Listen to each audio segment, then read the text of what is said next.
Ndagushimiye cyane wowe ukomeje kuyikurikirana video zanjye. Niba utarakora subscribe, please ntugende udakoze subscribe kubera ko hari information nyinshi ngenda ntanga zigirira abantu benshi akamaro. Ibyo mbibona cyane kuri feedback bagenda bampereza, n'ibibazo bagenda bambaza, ndetse n'abantu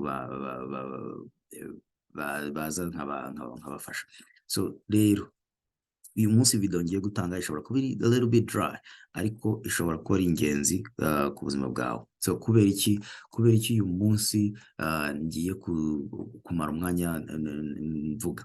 Uyu munsi ndamara umwanya mvuga ko nazanye example ya IUL, Index Universal Life Insurance. So impamvu iyo ngiyo ari important nuko nzi ko bishoboka ko hari abantu benshi muri mwebwe muyifite, kubera ko maze guhura n'abantu benshi bagera maze guhura n'abantu benshi bagera benshi bambwira ko bazifite, benshi bambwira ko bashaka kuzijyamo.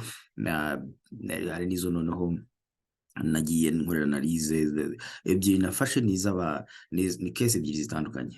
Mu mbabarire ntabwo ndi bugaragaza amazina y'abo bantu kubera privacy, ariko imwe ni y'umudamu, indi ni y'umugabo. Bose bafite famille, okay?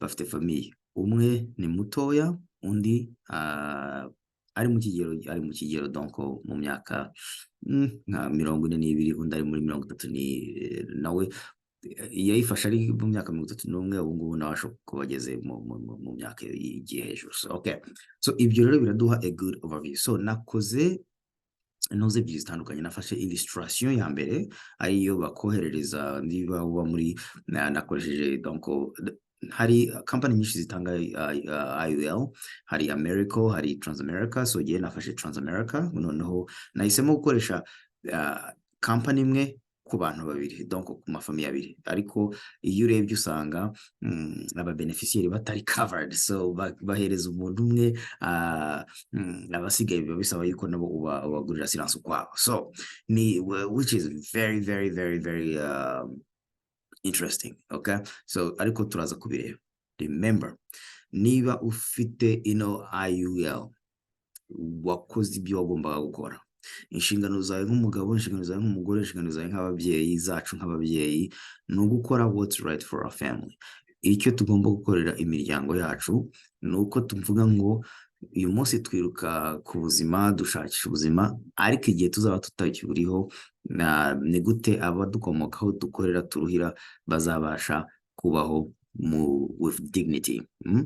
So ndagira ngo mbibutse ko difference ya life insurance ntayo, ahubwo par definition, kuko assurance ni income replacement. Ni ukuvuga ngo ni kontra hagati yawe na company kugira ngo baza providing ku bantu bawe igihe uzaba utagi providing income, mu gihe uzaba utakizana income mu rugo. So ndagerageza rero kunyura muri policy, ntago mvuga mu magambo gusa, ugendane nanjye.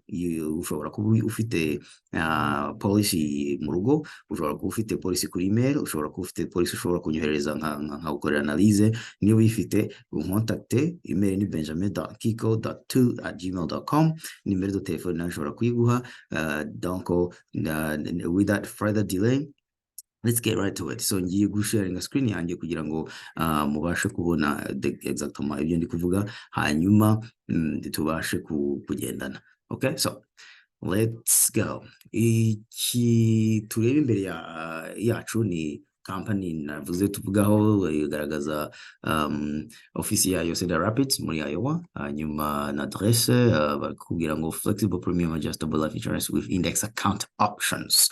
Remember, zino policy zigira amazina menshi, okay? So variable insurance, flexible premium, adjustable, hano ho baranabikomeje, donc turi mu kumvira very fancy, ariko byose ni IOL, okay? Iyo harimo icyo bita variable cyangwa se adjustable, ni ukuvuga ngo nyine bagenda bahindura, ntago biri straight, donc bagomba kwicara bagenda bahindagura, kandi nta burenganzira ubigiramo. So iyi ngiye gutangiraho ni illustration, hanyuma nindagiza gukora illustration y'ibyo ya contrat bakwereka ibyo bivuze ama definition, maybe ushobora kuba udafata umwanya ngo usome, then ndaza gushyiraho the policy yanditse bagombye kukoherereza, noneho bamara kuyikoherereza ukayitunga ukicara nayo ibifite ama definition yenda kumera nkaya, ariko ziba zanditse kimwe. Again, uru ni urugero mfashe,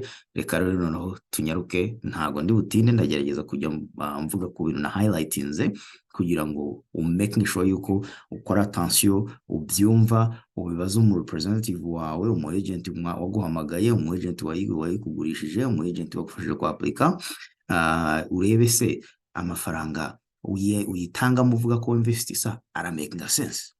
Niba mbona bijyana, turashyiraho imibare, turakoresha calculation nyinshi zitari nyinshi cyane, ariko kugira ngo dukore comparison, turebe ibyo illustration twereka, turebe na realite, cyangwa se niba dufite izindi options dushobora gufata. Okay, so reka rero without further delay, reka nze nyaruke ntabatesha umwanya. Icyambere, so muri kureba hano again, izina riragaruka, in narrative summary, deaf option type, ni graded deaf benefits. Baragaragaza hano muriba ndi gucisha nuza suri, bari kuvuga ngo initial premium, monthly premium ni 555, no kuvuga ngo uyu muntu ni umugabo azajya yishyura amadolari 555 ku kwezi, naramuka yitabye Imana, God forbid, bazishyura famiye ye 500. Okay, ibumoso muri kureba hari male, age imyaka 42, preferred elite, no kuvuga ngo afite ubuzima butagira umuze, ntanywa itabi, uyu in this case nago anywa inzoga, nago inzoga, hanyuma bakamurating. Buri muntu wese agira uburyo bamurating, iyo itabi kubikavaringa babijya hejuru, kubera ko itabi ryangiza umubiri, ryamara kwangiza umubiri rero akenshi umuntu arwaye anywa n'itabi. Sinzi ukuntu abaganga babivuga, ariko bavuga ko umuntu aba ari afite risk zo hejuru. Okay, so ibyo ngibyo nibyo ntekereza hari preferred elite kubera uburyo questionnaire yakoze, hanyuma bakamukasa hari. So ndagenda highlighting ibintu by'ingenzi nifuza ko ubanza ukareba.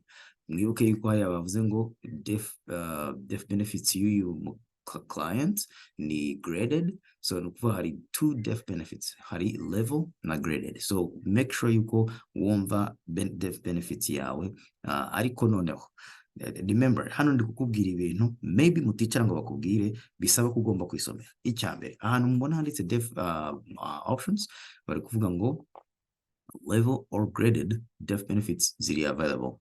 Ushobora guhindura gusa option inshuro imwe nyuma y'imyaka 3 ufite ino policy. Nukuvuga ngo ejo ntushobora kuza ngo uhindure your mind. Okay, so ndashaka kugira ngo tuvuge ku kintu kimwe, nza kugaruka inshuro nyinshi no muri summary wenda ndaza kukibutsa.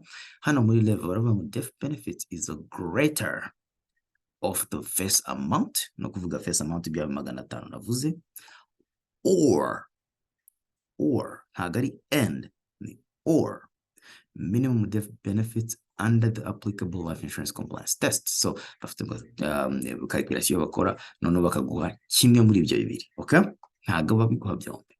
Hanyuma rero iyi nayo ni graded, muri no case ino family iri graded, deaf benefits greater of the level deaf benefits, ubwo ni barongera bagasubira muri level benefits, the face amount multiplied by graded factor determined by attained age, bitewe n'imyaka ugezeho, plus policy value, bagashyiraho amafaranga policy value, turaza kubira muri tableau, or no, you don't get both, or the minimum deaf benefits and applicable life insurance compliance test. Okay, so ndaza kubigarukaho muri tableau hari hasi. Icya kabiri, initial deaf benefits provided assumed to be 500. Okay, so ishobora rero kugabanuka bitewe nuko umuntu ashobora kuyifatamo umwenda, ashobora gufata kugira ibya aya mafaranga abikuzamo bitewe na accelerated the deaf benefits,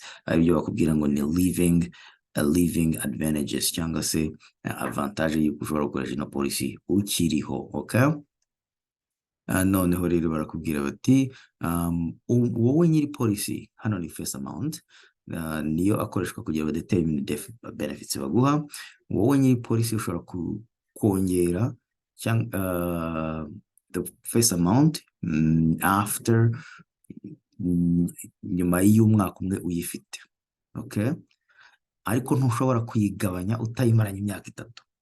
Ni kuvuga ngo uyu muntu bazahiwe 500 ashobora kuyigira 700 nyuma y'umwaka umwe. Sinzi niba badushyiriyeho itariki uyu muntu yayifashe di, bavuga ko ayifite guhera mu kwa mbere tariki 24 2023. So ejo bundi mu kwa mbere 24 araba ayimaranye umwaka, ashobora kuyongera hanyuma ariko agategereza imyaka 3 mbere yuko ayigabanya. Okay, hanyuma rero premium outlay, uyu muntu uko niwe uri covered, family ntabwo iri covered, umuryango ntabwo uri covered, no umugabo gusa. Azajya atanga 555 kubye 12 iyo ukubye usanga ari 6660 mu mwaka. Bari kubigaragaza hano bati amafaranga uzajya utanga mu mwaka wa mbere ni aya ngaya 6660. Ibisigaye ntabwo ndi bubijyemo cyane. Noneho rero reka tugende hepfo, hari ibintu ndi gusimbuka ariko bigenda bigaruka. So barakubwira ngo the annual premium that will guarantee coverage through imyaka 121 ni 20,928. Okay, hano hari icyo bita noneho ngo non lapse premium. Ni ukuvuga ngo niba amafaranga turi kukubwira ugomba gutanga buri kwezi ari menshi, omwe tanga I think iri akora imwatiye yayo 277.50. However, ntago bavuga yuko iyi minimum kwigabanya na face amount, kuko niba utanga minimum ya contribution ya buri kwezi wanagombye ku expectinga ko wagombye ku expecta ko n'amafaranga wabonye bino 500 nayo yagombye kugabanuka. Okay, remember, niba udatekereza icyo ngicyo hano nta hantu byanditse, ugomba kubaza representative wawe. Hanyuma rero non lapse period ni umuto hagati y'imyaka 20 cyangwa se ukageza ku myaka 65. Okay, so no kuvuga iki rero, no kuvuga ngo ubwo ni ku muntu ufite imyaka hagati ya 0 na 60. Mwibuke ko uyu muntu afite imyaka 42. So ubwo rero agomba kwishyura umwe iriya minimum byibura kimwe muri ibi bibiri mu myaka 20 cyangwa se agize imyaka 65. So ku myaka 42 n'ubundi gaza yongeyeho 20 ni 62. So doesn't make any huge difference. Okay, hanyuma rero ikindi nifuza yuko umenya ni account options. Remember yuko bakubwiye yuko account igendana na cash values, bati ubu uri investing. Okay, so amafaranga yawe bakubwira yuko ajya muri the account option currently available in the policy are basic interest account, akajya muri S&P 500 index account na global index account. Bakubwira ngo you may select percentages to be allocated to each of these 3 accounts. Okay, so nukuvuga ngo ntabwo ari company iri mu nshingano zo kugukorera ibyo wowe wifuza. Bo bafite index inoza basic interest, S&P 500, bakagira global index. Hanyuma rero initially kuri uyu muntu we bashyize 0 muri premium, bashyira 0 muri interest, muri S&P 500 bashyiramo 0, global index account bashyiramo $100. Why? I don't know. Kuki bahitamo kuriya? Maybe se n'imyaka ye, nobody knows. Bavuga ko ari ufite inshingano zo kuba ashobora gushyira andi ma pourcentage aho yifuza, akaba yavuga ati wenda mushyire 30%, ibyo it's up to him. So remember, na akazi kawe wowe muntu ugira gute ukorana n'aba bantu. So icyo nshaka kwibutsa ni iki, bakubwira ko ugomba kwicara ukarelaxa, ariko ndaza mu kanya mu kintu cya intere nkwereka uburyo iyi company irafata amafaranga tuyihaye ikayinvestinga muri mutual fund, ariko wowe donc ukaba utekereza ko utakwa-investinga muri mutual fund. You see what I'm saying? Barafata amafaranga tubahaye bo bakayinvestinga, ariko wowe bakakugisha ko utari ngombwa yuko wagombye ku-investisa. So that's a problem. Reka twihute. Noneho barakubwiye ngo minimum guarantee, remember ino section turi kuvuga ni basic interest account, okay, na index account. So baravuga ngo you guarantee minimum interest rate for the basic interest ni 2%. Noneho rero bakavuga ko iri credit monthly basic interest account, ariko ahangaha iyi account ntago iri muri basic interest rates, so ariko uragaragaza yuko ari na guarantee y'amadolari ya 2%. No kuvuga ngo niyo market yabi performinga kuri 20%, kuri 50%, negative 50%, baguha 2%. Okay, ibyo nabyo ndaza mu kanya kubereka icyo bivuze. Ibyo kandi applies kuri zino index zindi. Bavuga yuko buri kwezi hari deduction zigenda zikorwa muri bitera cost of insurance. Umuntu wese kumwasura hari icyo bisaba. Ubwo rero bagenda bakora deduction batakubwira, ariko nawe urabibona ko babikwandikira. Okay, so surrender charges. Niba utazi icyo surrender charges bivuga na surrender value, surrender charges ni amafaranga baguca yuko ucancelinze policy yabo. Cash surrender value ni amafaranga baha umuntu nyuma y'igihe runaka amafaranga yaramaze kwiyakimira muri no policy. So hano barakubwira rero uyu famiye, uyu mugabo ati surrender charge will be applied full surrender within first 15 policy years and 15 years from the date of any face amount increase. Nuramuka wongereye ubwo umubare utangirira 0 wasarendinga mu myaka 15 bakaguca amafaranga. You don't know what it is. Policy value ni calcule bakora nyine muri policy, noneho bakanageranya na death benefits, nibwo bagenda babona agaciro policy igenda igira. Ariko ntago biri kugaragaza kubera ko bafata igice kimwe cy'amafaranga muri aya 555 harimo igice bashyira muri cash value, harimo investisa, harimo n'ikindi gice gikora coverage y'umuntu.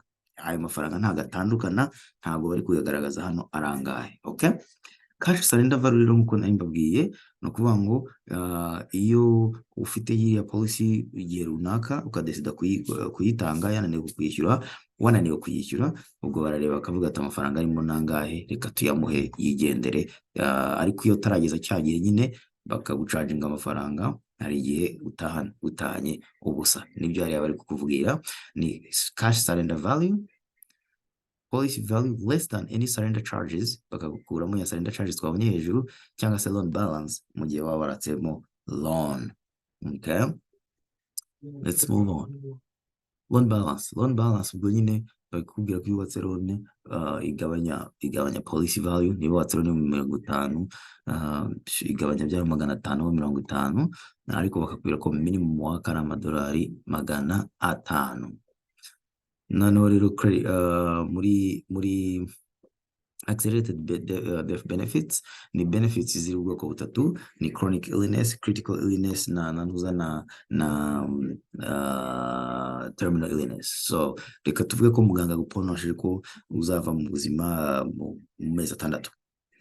Ayo na mezi 6 umara uvuga uti birarangiye. So icyo ngiye gukora muri policy yanjye, ngiye gushakamo wenda mfatemo 80%, nsigamo 20% wenda yo kugira bazankingure mu cyubahiro, hanyuma ngene n'insurance ubuzima wenda ntembere cyangwa se ngiye kwivuza bya Kinyarwanda, dore kwa muganga baragerageje biranga. Ibi byose ni donc ushobora kuyafata en avance. Okay, so ariko wibuke ko iyo yafashe agabanya nyine asigaye, which means family ushaka gusigira donc izo benefits, iyo yafashe ukayamaramo mbere yo gupfa, ubwo ugomba no gutekereza uburyo agomba kuba managed mu gihe uzaba udahari. Icya kabiri, iyo yafashe nubwo hano wibuka ko bakubwira ngo ni amafaranga meza ngo muri IUL ngo uba uri kugendera kuri tax, ariko iyo withdrawing ari amafaranga aba subjected to tax. Ngibi hano byanditse barakubwira ngo benefits advanced under this option, benefits advanced for chronic illness may be subject to taxation. Okay, ashobora kuba barayagira gute,